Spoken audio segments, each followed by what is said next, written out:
The following program is the work of the broadcast students at the British Columbia Institute of Technology. BCIT Magazine features news stories from around the Lower Mainland which were produced over the last week. Responsibility for the content of the show rests completely with the students and their instructors.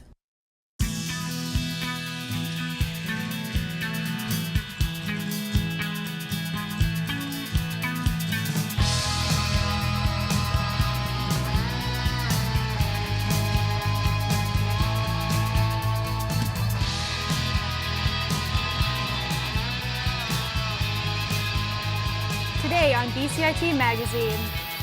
A group of nurses host a training session at a Vancouver nightclub. A class for immigrants over 50 launches in Vancouver. An advocacy group calls for more affordable housing in Burnaby.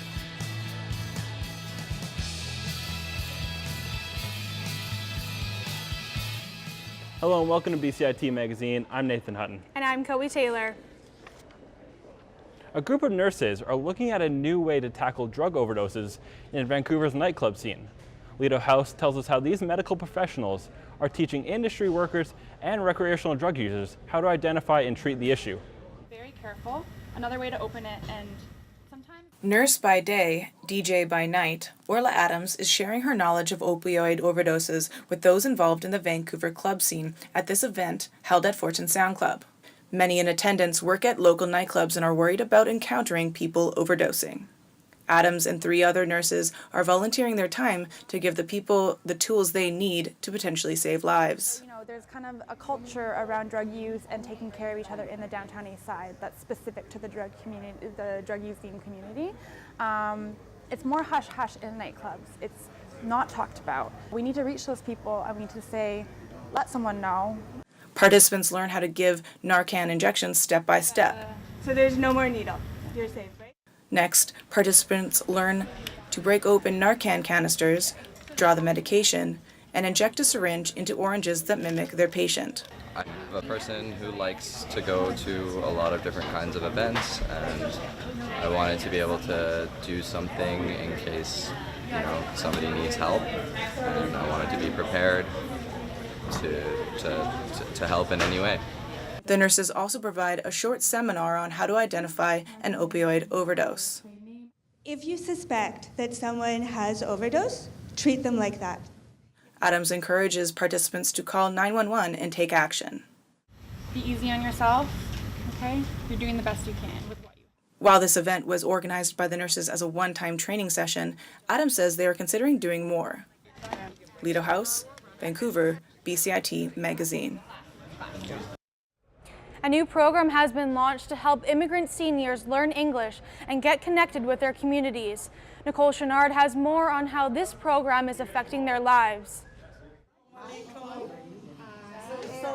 Moving to a new country and learning a new language is hard enough on its own, but imagine doing that at 50. That is exactly what hundreds of senior immigrants are facing in Canada.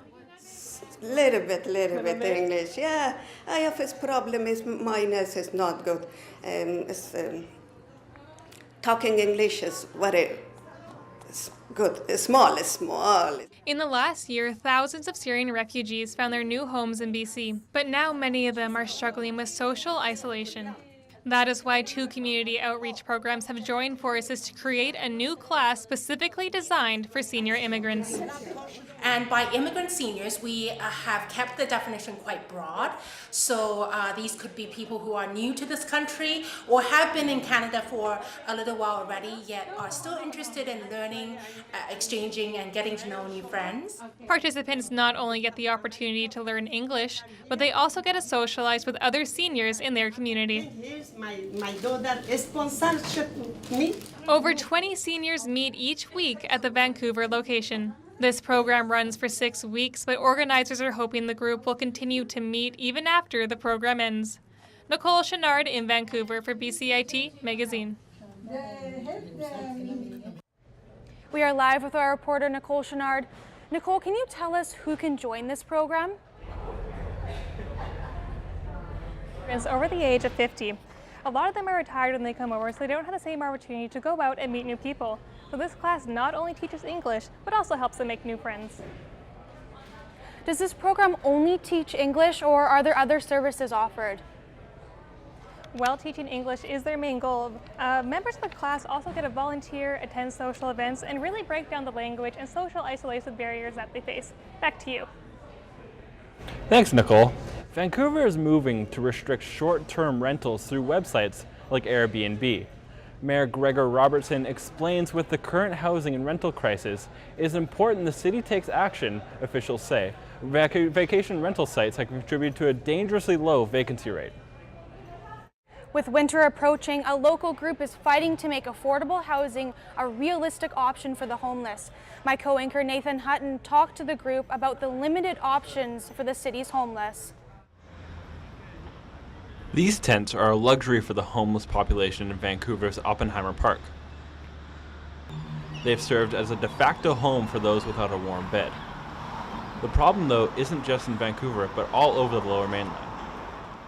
Wanda Mulholland of the Society to End Homelessness, a group fighting to make affordable housing an option for Burnaby's homeless population, spoke about how bad the winter can be. People are wet and cold. They don't have any buffer from crime and drugs. They're asked to move aside all the time. They're wearing clothes that may or may not fit. They're eating food out of dumpsters or food that's given to them. It is a very long and wet winter. A lack of shelters and transitional housing around Burnaby puts an increased stress on BC housing units. There are BC housing units in Burnaby and a long wait list for people that are waiting to get into those units. Burnaby does not have shelter or transitional housing for people that are homeless. According to Mulholland, the wait can be the worst part. For BC Housing, for example, there are wait lists for people to who are registered, that are waiting for an opening to happen. That can take years, 2, 3, 5, 7 years. Not in any way uncommon to be on that wait list. For many homeless individuals, it's a struggle every day, and while they wait for new housing opportunities, they suffer in the cold weather. Nathan Hutton in Burnaby for BCIT Magazine. Coming up after the break, The Duke and Duchess touched down in Vancouver. and Burnaby locals have their say on the American elections. A defining moment for me was when I finished my first internship and got lots of really great feedback from industry professionals. I would have never imagined I'd be walking into the floors of TSN and thinking, I'm not a student anymore, I'm here to work. I will be starting a job with an investigative news program in Toronto, and I'm really excited to see that grow into what will become, hopefully, my dream job. BCIT Broadcast and Online Journalism, putting you to work. The most rewarding thing for me has been the relationships I developed in the program, both with instructors and classmates. My sense of confidence has never been higher. I mean, this program's offered great opportunities to be in real world, real industry situations, and being in those moments and knowing I can contribute, I can do this. It's exciting to be in this industry and to meet lots of great people and to make amazing friends. BCIT Broadcast and Online Journalism, realizing your potential.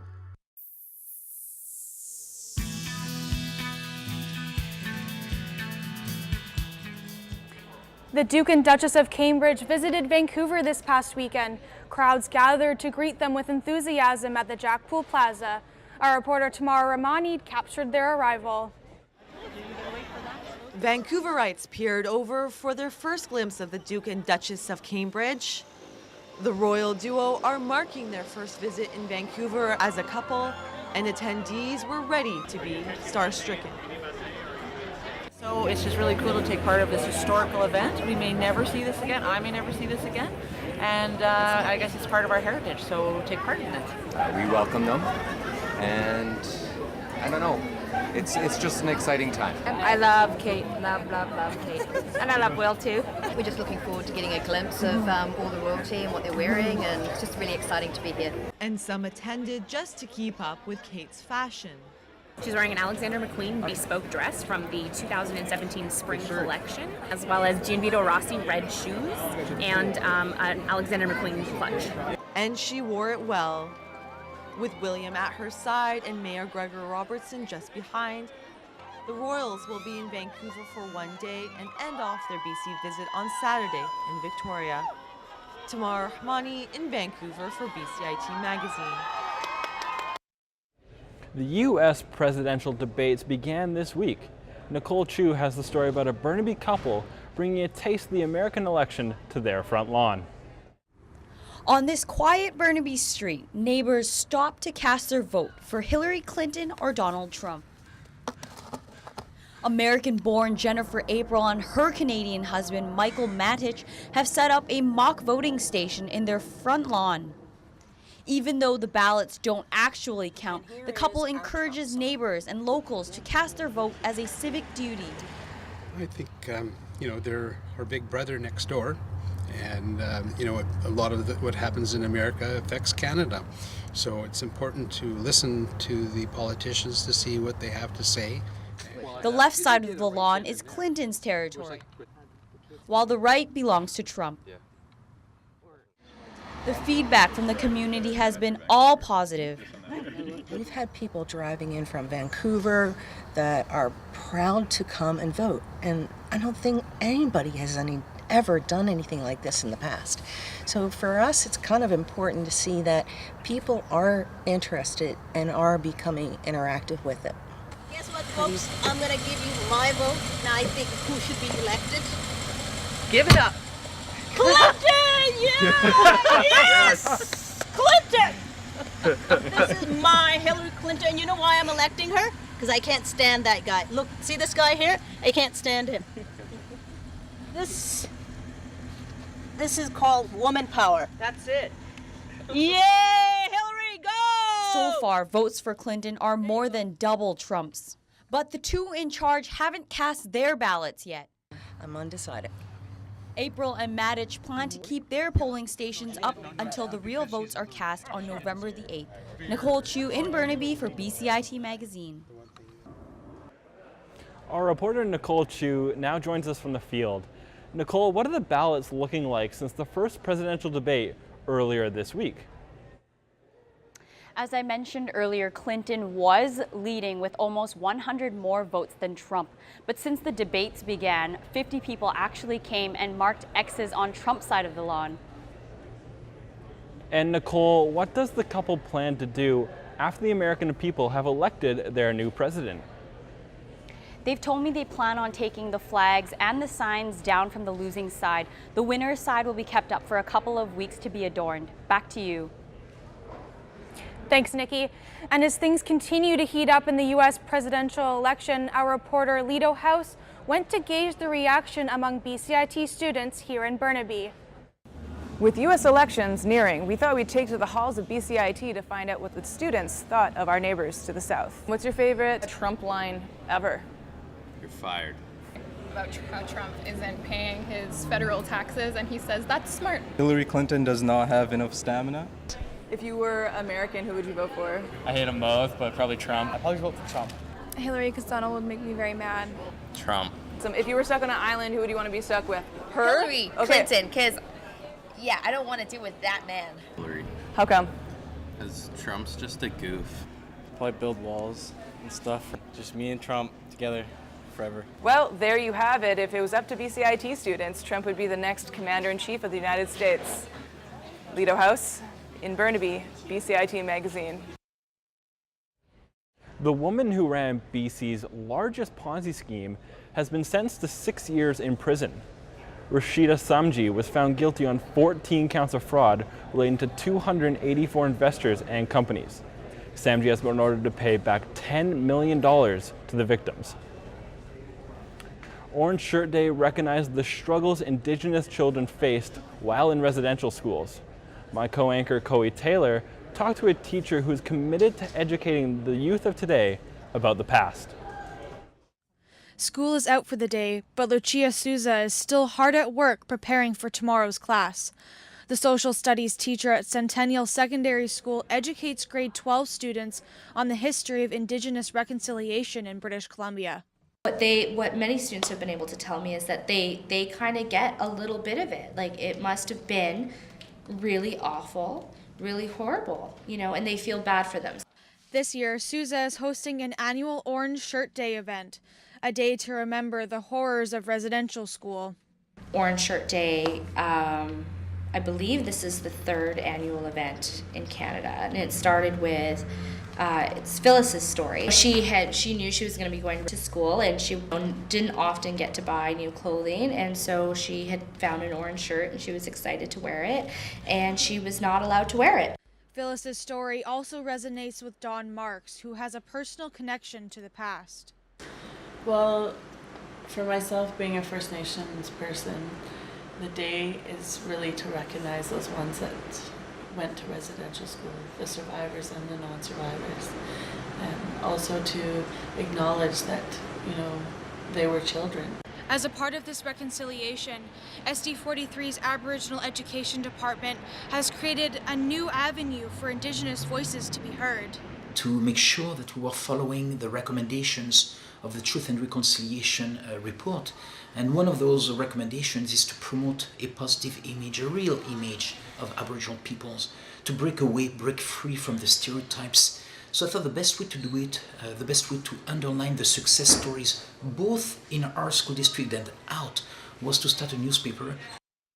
The reconciliation for what happened in residential schools may take time, but for teachers like Sousa, it's an important discussion to have. Cowie Taylor in Coquitlam for BCIT Magazine.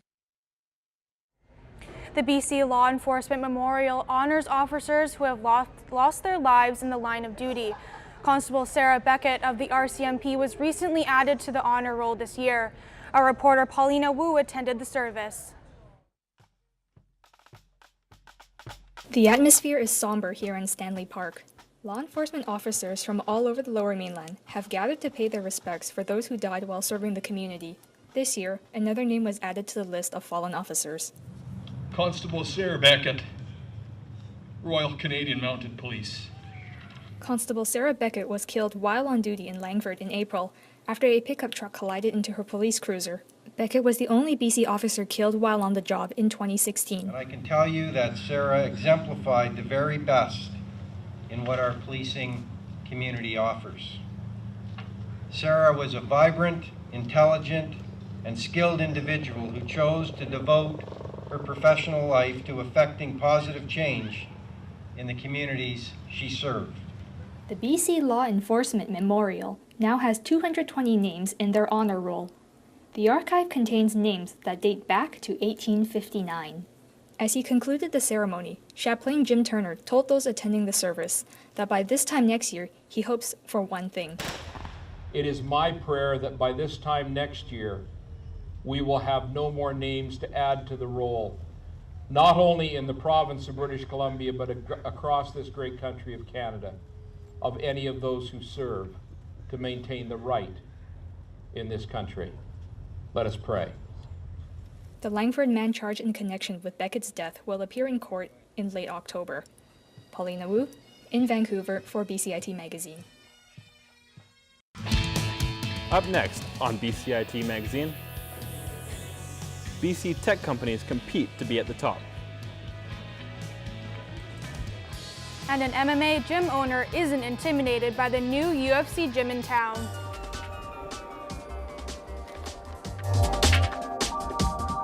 I chose BCIT because I know that all the programs are very hands-on. We have our own radio station. Like it's one of the best programs that I've ever heard of. I am starting a job on Monday, so confidence is high. Honestly, I didn't think it was going to be this fun.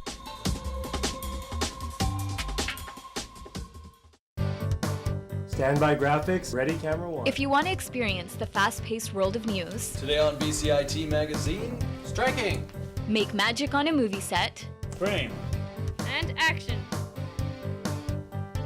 or bring your creative ideas to life, BCIT's hands-on training will get you started. BCIT Television and Video Production. Your possibilities start here. Want to waltz down the red carpet like me?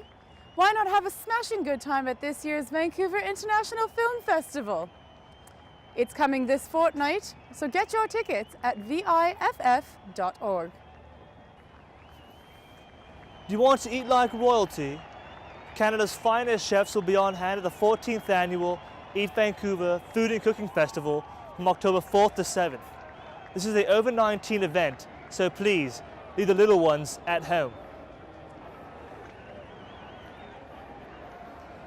Want a nice cold beer for Oktoberfest? Head down to this year's Harvest House at my Nan's place, the Queen Elizabeth Theatre Plaza, beginning September 29th. Tickets are going fast, so get yours now.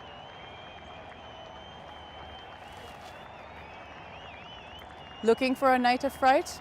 Why not head down to Playland at the Pacific National Exhibition for this year's Fright Nights? Just be wary, there may be some little ghouls and goblins also in attendance. We are now joined by Jenny Moore, Associate Dean of BCIT's School of Construction and the Environment. This week, BCIT unveiled a high-performance building lab that aims to prepare students for a greener industry. Thanks for being here, Jenny. My pleasure. And so do you mind just explaining the purpose of the building? Sure. The lab aims to teach people how to build high-performance buildings. Those are buildings that are very energy efficient. It helps reduce energy consumption, and particularly fossil-based energy, which also helps reduce greenhouse gas emissions, which is good for the planet. And why exactly did we build this building here at BCIT? Well, industry is moving forward with tighter regulations around building performance. It's important for us to stay in step and provide educational facilities so our graduates can deliver those buildings into the market. And what will they be learning in this program that will ready them for the workforce? Particularly, they're going to learn how to build airtight buildings, airtight barriers that have tight seams, tight joints, taping around all the windows and doors, any place where a pipe is going through the wall. That's a really important piece around how to build high-performance buildings. And is this something that the City of Vancouver has been telling you guys that kind of needs to be addressed in the real world? Yes. They've introduced a new plan for near net zero buildings. All residential buildings have to meet these standards by 2020. So they've indicated to us that they're looking for that kind of support in the educational environment. And this isn't new. We've been talking for quite a long time, not just with the City of Vancouver, but the province of British Columbia and Canada's Climate Action Plan are all pointing towards the building sector as an important opportunity for us. Is this the only lab of its kind in Vancouver right now? It is. In fact, it's the first lab of its kind in Canada and the first one on the west coast of North America as well. Cool. So if anyone wants to get in for more information about the lab, where can they go? They can go to the BCIT website, bcit.ca, and put in High Performance Building Lab in the search box. Perfect. Thanks for joining us, Jeannie. You're very welcome. The City of Surrey welcomes some of the region's top technology companies in the second annual Clean Tech Expo this week. Tamara Ramani has the latest. Some of the leading rising companies from BC's clean tech industry have gathered here in Surrey City Hall, hoping to be seen. Yeah, so we have companies that are in the startup phase or in the growth phase right here in the atrium. And then outside in the plaza, we have a lot of companies that are a little bit larger, like Ballard Power System. We've got Velometra doing some test drives out there. Velometrics is one of the companies competing for a $10,000 cash prize and the championship trophy. They are showcasing their prototype, the Vemo. It's a car-sharing program that wants to expand in Vancouver. It's a hybrid between a bike and a car, and they are competing today to get the grand prize. Using your smartphone, you reserve it, and you get in, you drive it wherever you need to go, and you drop it wherever you want. So similar to Car2Go, only technically it's a bicycle, so you can use the bike lanes or the roads, and we'll be priced a little bit cheaper. So we're launching a pilot fleet at UBC at the end of the year, and we'll be doing all our system testing there. The City of Surrey accounts for over 10% of BC's clean technology industry, which is attracting quite an audience. And we have judges from across North America kind of hearing them. And it's not just judges. We've got investors from Washington State's the largest angel investor network trying to do deals with BC companies. And they've already done $1 million worth of deals, and we want them to do more today. At the end of the day, the goal of the event is to celebrate innovation and promote the province's commitment to cleaner technologies. Tamara Rahmani in Surrey for BCIT Magazine. The City of Coquitlam will be welcoming the UFC when the franchise opens in its own gym this fall. Though some businesses have their reservations about the new competition, Christy Madden tells us about one independent MMA training center that's not worried.